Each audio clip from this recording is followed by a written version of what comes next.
ini yang perlu untuk dipelajari. Dan untuk saudara-saudaraku, monggo yang mau belajar tentang basyirah, bagaimana kita mengambil sebuah penyakit atau kita meminta untuk dihilangkan penyakitnya dengan beberapa cara. Ada yang dengan menggunakan cara basyirah, ada yang cara dengan menggunakan fadilah, ada yang dengan cara menggunakan maunah atau dengan karomah. Tetapi cara-cara ini tentunya tidak bisa seperti orang yang belajar ilmu logika. Perbedaan ilmu logika fisika dan ilmu batin itu, kalau ilmu fisika kita harus mikir, kalau ilmu batin tidak boleh mikir. Kalau ilmu fisika kita itu bisa karena berpikir, kalau ilmu batin itu tidak boleh dipikir, tidak boleh difikirkan, kecuali hanya pasrah diri kepada Allah. Karena ini bukan tingkatan tapi tatanan. Ketika hatinya sudah asyofa, naik ke al-wafa dan al-jafa, terus menaik sendiri. Jadi seperti orang bertarekat, mulai dari syariat, tarekat, hakikat dan marifat. Ini bukan tingkatan tetapi tatanan. Dimulai dengan melakukan syariat yang benar, insya Allah nanti hatinya akan terus bertarekat, berjalan menuju Allah. Setelah hatinya nanti sudah bertarekat, insya Allah nanti mempunyai perasaan rasa hakikat. Ketika sudah masuk ke dalam hakikat, insya Allah nanti masuk sendiri ke dalam tahapan ma'rifat. Ini yang perlu untuk dipahami begitu. Terus bagaimana caranya agar hati kita bisa memahami tentang basyirah, tentang fadilah, tentang maunah dan karomah. Ini perlu untuk dipelajari secara mendalam. Ketika ingin belajar tentang basyirah, maka hatinya harus masuk ke dalam al-wafa, membersihkan hati, jangan melakukan semua hal yang bertentangan dengan batin kita begitu. Dan nanti masuk ke dalam tingkat basyirah.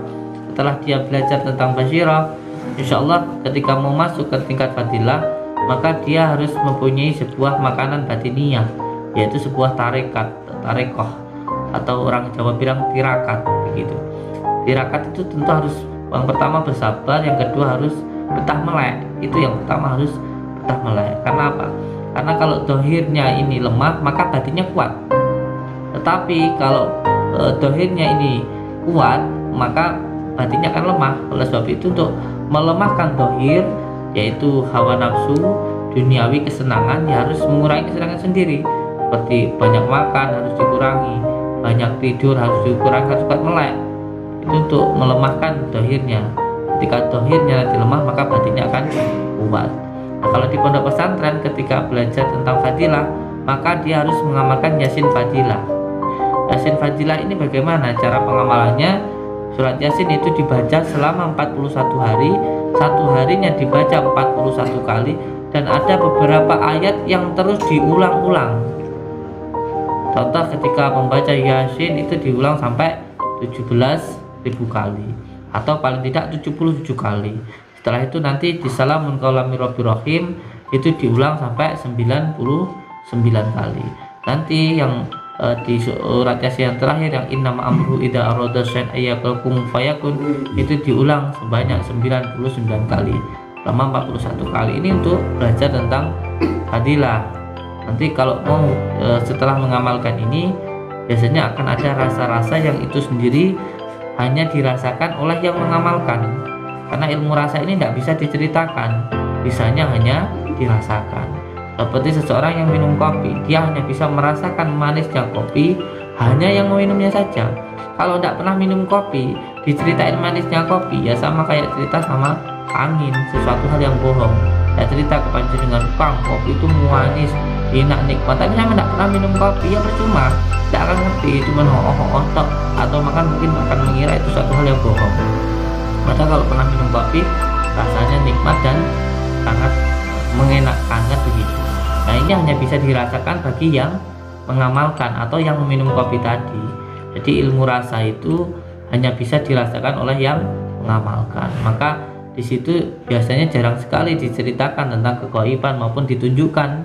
Nah, susahnya yang melihat tapi belum mengamalkan.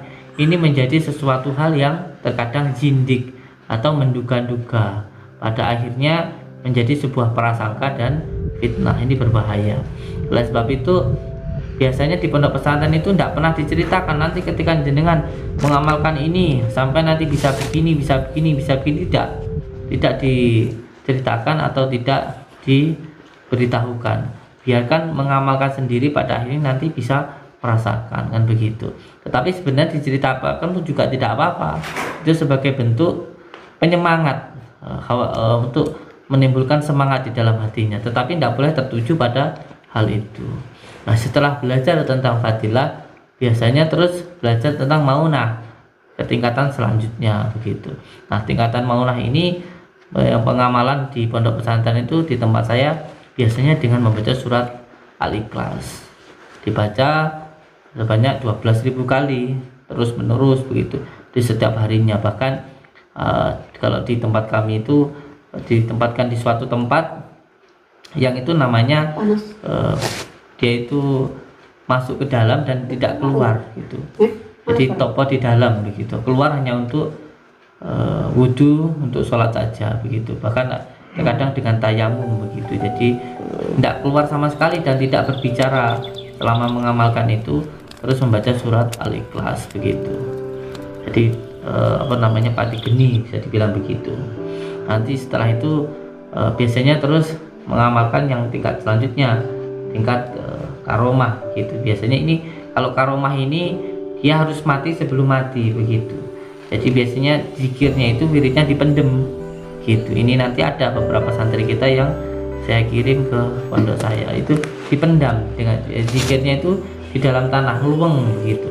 Karena apa? Kalau zikir dalam tanah itu nanti tidak lagi memikirkan tentang sana sini. Kalau kita zikir kan masih bisa melihat TV, melihat istri, melihat anak, melihat mobil dan lain sebagainya. Tapi ketika orang itu nanti sudah zikir di dalam tanah, biasanya yang teman bersama kita, istri mau menemani, masih punya melihat mobil dan motor dan televisi, ketika di dalam tanah tidak ada siapapun. Di situ nanti baru pikirannya bisa nol. Pikiran itu bisa nol ketika seperti itu. Ketika biasa istri yang menemani tidak mau menemani, semuanya nggak bisa ikut, itu baru nanti pikirannya nol. Nah, nanti kalau pikirannya nol, itu nanti baru bisa mudah tersambung dengan Allah.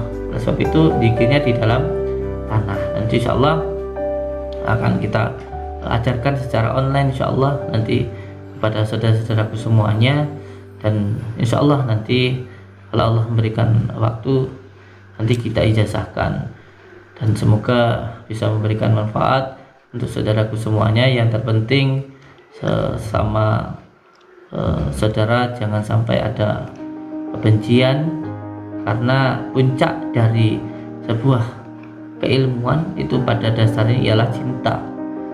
Jadi puncak dari semua asma, puncak dari semua mantra, dan puncak dari semua keilmuan itu sebenarnya berada di dalam sholawat. Jadi kalau ada orang yang mengatakan kok amalnya hanya sholawat karena tidak memahami bahwa sejatinya dunia dan seisinya ini tercipta dari nuktah Nur Muhammad. Jadi ketika Nur Muhammad yang ada di dalam diri kita ini sudah mesra, maka semua keilmuan yang ada di dalam dunia ini akan kita ketahui, akan dibuka, akan difutuhkan oleh Allah ketika benar-benar bisa mesra dengan Nur Muhammad. Lalu bagaimana untuk memesrakan Nur Muhammad ini? Nah, ini nanti yang akan kita kaji, belajar tentang kaji diri. Nah, ketika kita sudah tercipta dari Nur Muhammad, maka kita tinggal memesrakan dengan Nur Muhammad ini tadi. Karena sejatinya kita ini sudah dicintai oleh baginda Rasulullah SAW, kita tinggal hanya memesrakan. Bagaimana cara memesrakannya? Tidak ada jalan yang lain kecuali hanya dengan sholawat. Oleh sebab itu para aulia-aulia Allah, wali-wali Allah, jalan satu-satunya untuk sampai kepada Allah, jalan satu-satunya agar hatinya kefutuh kepada Allah, yaitu hanya dengan jalan sholawat. Itu yang paling cepat insya Allah. Karena sholawat ini berbeda dengan amalan-amalan yang lain. Ketika amalan yang lain itu butuh suatu pembersihan, suatu yang baik, butuh tempat yang baik. Sholawat ini tidak. Karena sholawat ini selain dia memasukkan, dia juga membersihkan. Karena sudah ada filternya di situ. Filternya yaitu baginda Rasulullah. Jadi sudah ada filternya begitu. Biasanya kalau amal-amal yang lain ketika diijazahkan itu contoh hijib semuanya. Banyak hijib bagi kita mau diminta untuk mengamalkan itu disuruh puasa dulu 41 hari membersihkan lahiriah kita agar ketika mengamalkan itu tidak gila, karena suatu hal yang baik butuh tempat yang baik. Tapi kalau sholawat ini tidak bisa langsung diamalkan, bahkan diamalkan oleh orang yang hatinya belum bersih, ketika mengamalkan sholawat masih sombong, belum khusyuk, itu pun juga tetap mendapatkan pahala oleh Allah. Jadi di situ ada innallaha wa malaikatahu yusholluna 'alan nabi ya ayyuhalladzina amanu shollu 'alaihi wa sallimu taslima.